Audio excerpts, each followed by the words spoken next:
सपाट बयानी YouTube channel के द्वारा विद्यार्थियों के हित में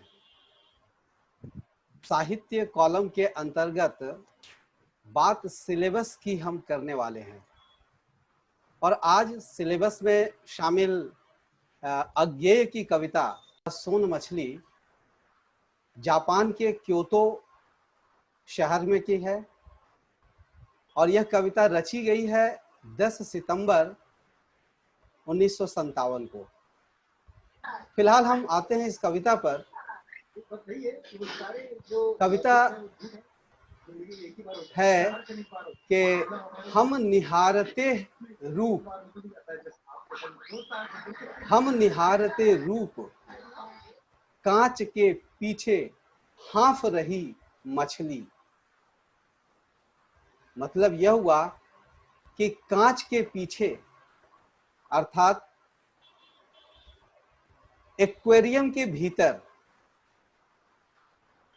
सोने के रंग की यानी सुनहली मछलियां हाँफ रही है और हम उसके रूप को निहार रहे हैं, देख रहे हैं, आनंदित हो रहे हैं। तो रचनाकार कहते हैं रूप तृषा भी, यह जो सुनहली मछलियों को एक्वेरियम में देखने का आनंद है वह रूप तृषा है। तो रूप तृषा भी है जिजीविषा, यानी कि रूप तृषा भी एक जीने की इच्छा है। यही कविता आकर कुछ विशेष बन पड़ती है और इस मायने में कि जहां कांच के पीछे मछली हाँफ रही है उसे हम देखने में मशगूल होते हैं और उसके इस हाँफने को लेकर हम तनिक भी ध्यान गंभीर नहीं बनाते हैं, बल्कि उसके रूप सौंदर्य को देखते रहते हैं।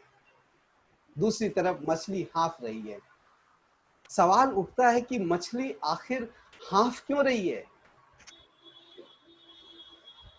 आज हमारे बैकग्राउंड में हम देख सकते हैं कि समुद्र है। यदि उन्मुक्त जीवन की कल्पना हम करें तो या तो आकाश नजर आएगा या विशाल समुद्र। जिन मछलियों की बातें अज्ञेय कर रहे हैं उन मछलियों की दुनिया तो समुद्र है, जहां से लाकर मनुष्य ने उसे कांच के एक्वेरियम में बंद कर दिया और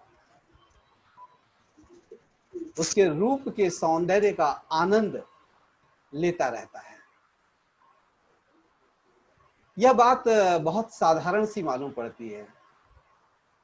रचनाकार कहना चाहते हैं कि सोन मछली कांच के भीतर रहना नहीं चाहती, लेकिन वह रहने को विवश है, क्योंकि उसके भीतर वह मुक्त होने की जब चाहत में इधर उधर भाग रही है, यानी कि मुक्ति के लिए अपना कर्म कर रही है, तो उसे रास्ता नहीं मिलता, उसे वह दुनिया नहीं मिलती जो उसकी अपनी दुनिया है, जहां अपनी मर्जी से अपनी इच्छा से वह जी सकती है। और स्वतंत्रता तो इसी का नाम है कि जहां हम अपनी इच्छा और जरूरत के हिसाब से सोच सकते हैं, समझ सकते हैं और कर भी सकते हैं। अब दूसरी तरफ बात आती है, साधारण सी बात जो हम पाठक, विद्यार्थी, टीचर मान लेते हैं कि मछली की जो जीने की इच्छा है उसे हमने मार दिया। लेकिन रचनाकार अज्ञेय कहीं इससे आगे हमें ले जाने की कोशिश कर रहे हैं।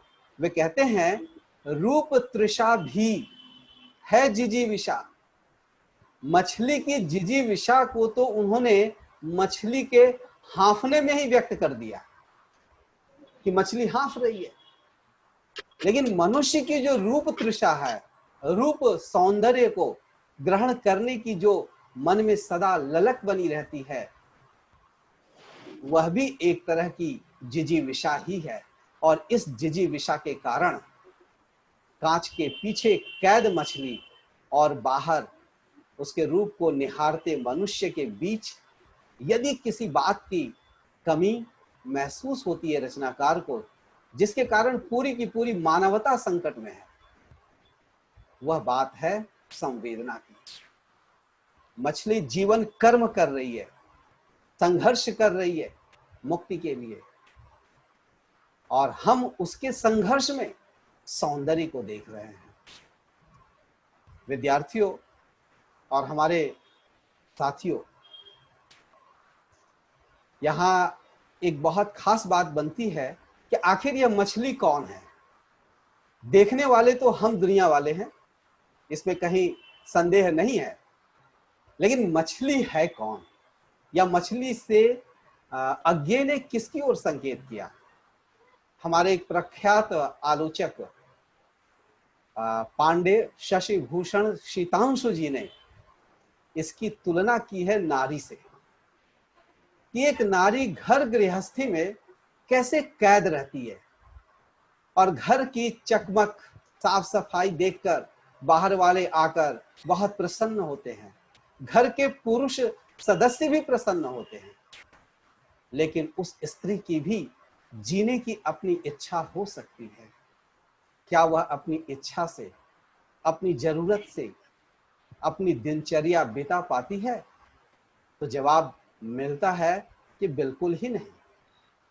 घर में वह भी उसी तरह से कैद, सजी संवरी घर को संवारती दिखाई पड़ती है, काम करते करते हांफती नजर आती है, लेकिन पुरुष को उसका रूप सौंदर्य चाहिए, और स्त्री के रूप सौंदर्य को ही महत्व देने के कारण बात आती है कि उसका जीवन संघर्ष संस्कृति की नजर में, सभ्यता की नजर में छूट जाता है।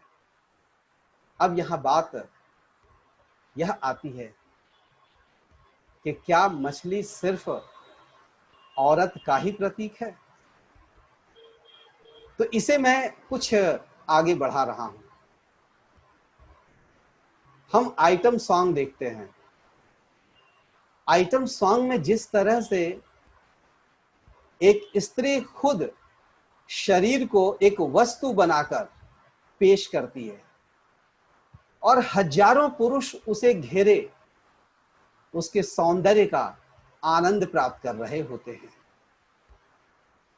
अब सवाल उठता है कि क्या यह आइटम गर्ल, जिसे आइटम बॉम्ब भी कहते हैं, अपनी इच्छा से, अपनी जरूरत से, अपनी चाहत से ऐसा कर रही है? तो इन आइटम गर्ल को या उन नायिकाओं से पूछा जाए तो कहेंगे कि यह कहानी की मांग है, और उससे भी आगे बढ़ें तो राखी सावंत जैसी आइटम गर्ल कहती है पापी पेट का सवाल है। यह पेट का सवाल है कि हमें संघर्ष करना पड़ रहा है। वहां भी स्त्री संघर्ष कर रही है, लेकिन हम उसके रूप सौंदर्य को देख रहे होते हैं। इस आइटम सॉन्ग के दौर में जब हम आगे बढ़ेंगे तो देखते हैं कि एक आइटम गर्ल कैसे खुद को चिकन और मटन बनाती है, बताती है। गेंदा फूल जो एक आइटम सॉन्ग है उसमें हम देख सकते हैं।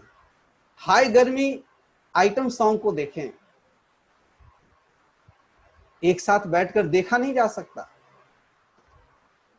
इसी तरह से सत्या टूग में जो आइटम सॉन्ग है उसमें एक आइटम गर्ल द्वारा आइटम नृत्य पर अपने अंग विशेष के साथ खुद को चिकन तू काटेगा तो सुनाई देगा ना, मटन बताने की इतनी आकर्षक अदा दिखाई जाती है कि उसके क्या कहने, और हम सभी उसमें मोहित हैं।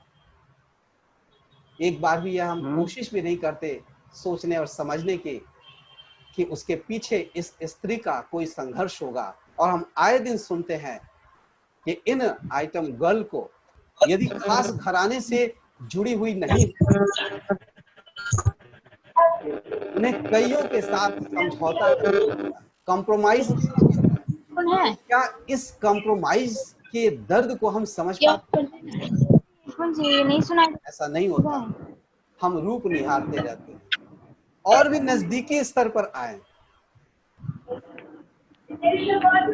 स्टूडेंट कॉलेज आती हैं, कॉलेज गेट पर लड़के उन्हें छेड़ते हुए दिखाई पड़ते हैं।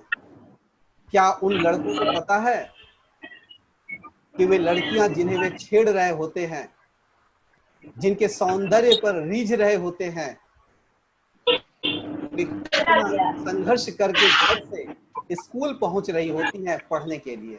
यह अलग बात है से ये लड़कियां समझौता कर चुकी हैं।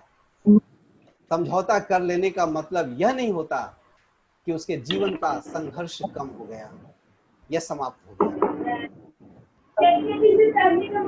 ऐसी स्थिति में यह कविता बहुत ही गंभीर बनती जाती है। अब हम हाल फिलहाल ले ले, हमारे सुशांत सिंह राजपूत, उनके खिलाते और बुलंदी पर पहुंचते चेहरे को देखकर कौन कह सकता है कि उनके जीवन में इतना संघर्ष था? और यहीं से बात एक टर्निंग पॉइंट पर आती है, जहां मैं यह दर्ज करना चाहता हूं कि शशि भूषण श्वेतांशु पांडे जी ने यदि मछली को एक स्त्री मात्र का प्रतीक बताया, तो सोन मछली कविता की अर्थ व्यंजना को सीमित कर दिया। इसकी अर्थ सामर्थ्य को उन्होंने संकुचित बना दिया है। इससे हम बाहर निकले। एक पुरुष भी अपने रूप सौंदर्य के कारण सराहे जाते हैं, लेकिन उनके जीवन का संघर्ष रहता है। मैं इसे नहीं कहता कि मछली स्त्री का प्रतीक नहीं हो सकती, क्योंकि विवाह के दौरान सजी धजी लड़कियों से एक बार कोई पूछे जाकर कि उसके जीवन में क्या उथल पुथल चल रहा होता है, तो उसे याद आ रहा होगा कि पिता ने कैसे दहेज जुटाए, कितने लड़कों ने उसे छांटा, सेलेक्ट नहीं किया, कितना अपमानित होना पड़ा। कभी उन लड़कियों से पूछा नहीं गया कि तुम्हारी क्या मर्जी है तुम्हारी शादी को लेकर, लेकिन सजा धजा कर मंच पर पेश कर दिया जाता है और लड़के वाले आते हैं, रूप निहारते हैं कि वाह क्या लड़की मिली, और लड़की वालों को गर्व होता है कि लड़की सुंदर है, इसे तो कोई भी पसंद कर सकता है। यहीं दूसरी तरफ यदि देखा जाए तो हमने देखा है फेसबुक में कि किस तरह से एक काले कलूटे लड़के से, जो कि सरकारी नौकरी में है, यदि गोरी चिट्टी लड़की शादी कर रही है तो कहा जाता है यह देखो सरकारी नौकरी का कमाल, यानी वहां भी रूप ही देखा जाता है। तो यह जो रूप की तृषा, चाहे स्त्री के प्रति पुरुष के अंदर हो, पुरुष के अंदर स्त्री के प्रति हो, स्त्री के अंदर स्त्री के प्रति हो, या पुरुष के अंदर पुरुष के प्रति हो, यह रूप तृषा प्राकृतिक जरूरत है। रूप सौंदर्य प्राकृतिक जरूरत है हमारी, और हम उससे निकल नहीं सकते। लेकिन यदि निकल नहीं सकते हैं तो उसके प्रति इतने असंवेदनशील भी ना हो जाएं हम कि उसके पीछे का संघर्ष हमें दिखाई ही ना पड़े। यह बहुत बड़ी बात अज्ञे ने अपनी एक छोटी सी कविता में रखी है। इसके आगे हम यह देख पाते हैं कि जैसे एक मछली स्त्री की प्रतीक बनी, मछली कैसे पुरुष के रूप का भी प्रतीक बन गई, और रूप तृषा कैसे प्राकृतिक जरूरत होने के कारण मनुष्य के जीवन की, जीने की एक मौलिक जरूरत बन गई। तो रूप सौंदर्य, यानी देखने में जो हमें सौंदर्य का अनुभव होता है, उसे लेकर हम बड़ी राहत में रहते हैं। हमारे जनवादी जो साथी हैं वे यह मानते हैं कि अज्ञे की कविता में यदि मार्क्सवादी फॉर्मूला का अनुकरण नहीं हुआ तो उसका महत्व कम है। बात ऐसी नहीं है, बल्कि मार्क्सवादी फॉर्मूला से बंद कर लिखने वाले रचनाकार अज्ञेय नहीं रहे, यानी यदि मैं भी सिद्धांतों को पढ़कर रचना करूं तो उन्हीं सिद्धांतों को मैं भी रचनाओं में रटता रहूंगा। लेकिन मानव जीवन रचना का प्रेरणा स्रोत है और उन्होंने मानव जीवन से इस सत्य को लिया है। इसलिए उन्हें समाज से कटा हुआ, सामाजिक चेतना से अलग थलग रचनाकार के रूप में हम नहीं देख सकते। कम से कम यह छोटी सी रचना हमें यह बहुत बड़ी बात सिखा दी। बहुत खुशी की बात शशिभूषण शीतांशु जी ने की है कि अज्ञेय को अज्ञेय रहने देने के लिए एक योजना बनी। वे उनके प्रतीक समझ में नहीं आते हैं वगैरह वगैरह, लेकिन अज्ञेय अपनी रचनाशीलता में समय के साथ हमारे लिए ध्येय बन गए, यानी हम समझ गए। तो संभवतः यह एक ऐसा इकलौता मंतव्य है शशिभूषण शीतांशु जी का जो हम पाते हैं सोन मछली के बारे में, जो हमें आश्वस्त करता है कि इस कविता में सिर्फ और सिर्फ रूप तृषा को निंदनीय नहीं माना गया है, बल्कि इसके साथ साथ इसे प्राकृतिक जरूरत माना गया है। और जरूरत इस बात की महसूस कराई गई है कि कैसे इस रूप तृषा के प्रति संवेदना जगाई जाए।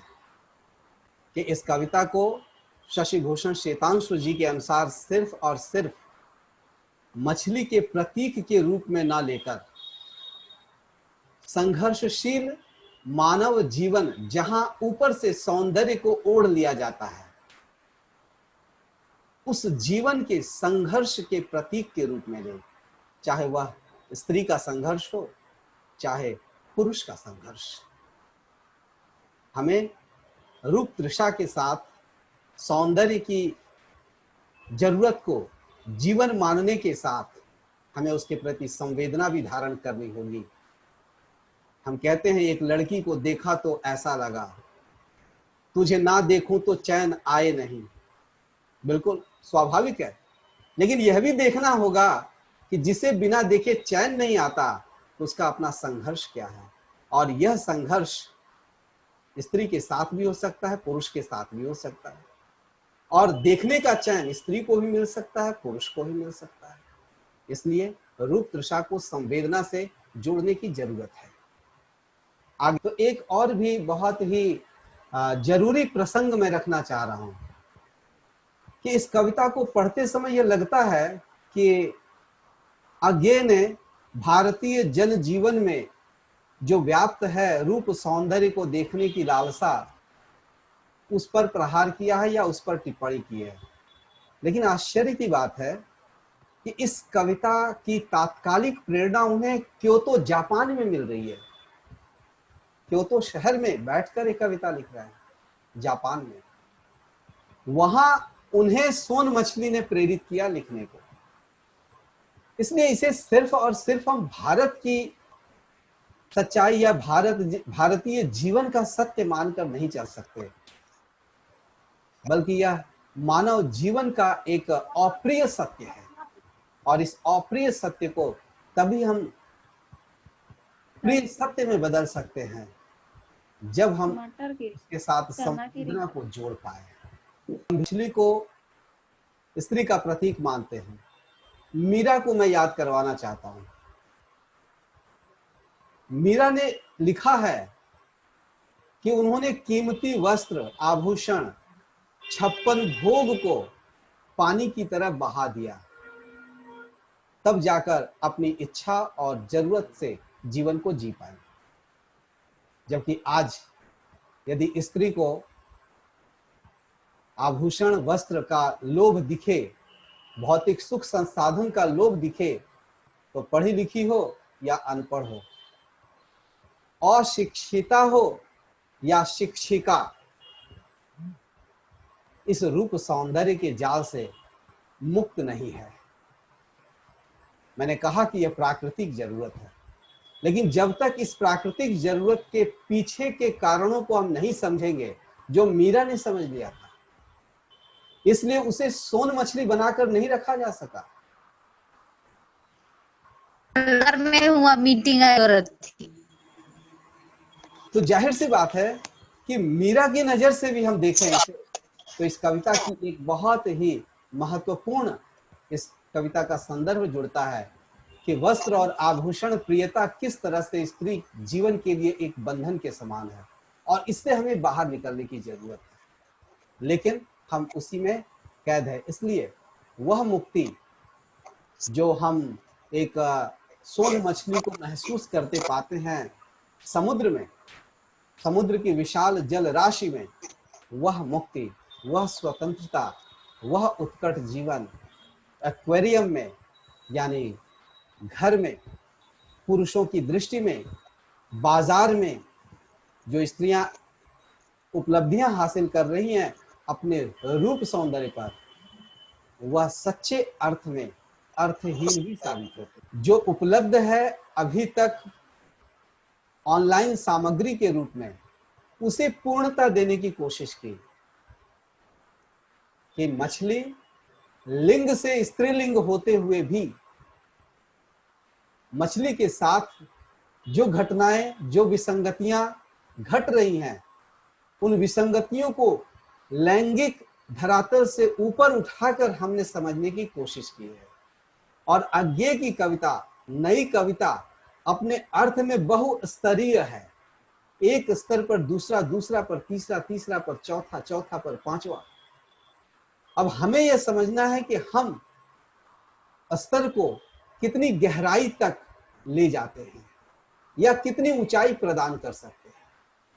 इसी के साथ हम इतनी ही अपील के साथ समाप्त करेंगे कि सोन मछली पढ़ते समय रूप तृषा के प्रति हमें निंदा का भाव नहीं रखना चाहिए, बल्कि रूप तृषा को संवेदना से जोड़ने की जरूरत है, क्योंकि रूप का सौंदर्य हर किसी को चाहिए, हर किसी में चाहिए, प्रकृति में भी चाहिए, लेकिन प्रकृति को नष्ट करके कृत्रिम प्रकृति कोई कितना ही रच ले, वह सौंदर्य नहीं मिलेगा।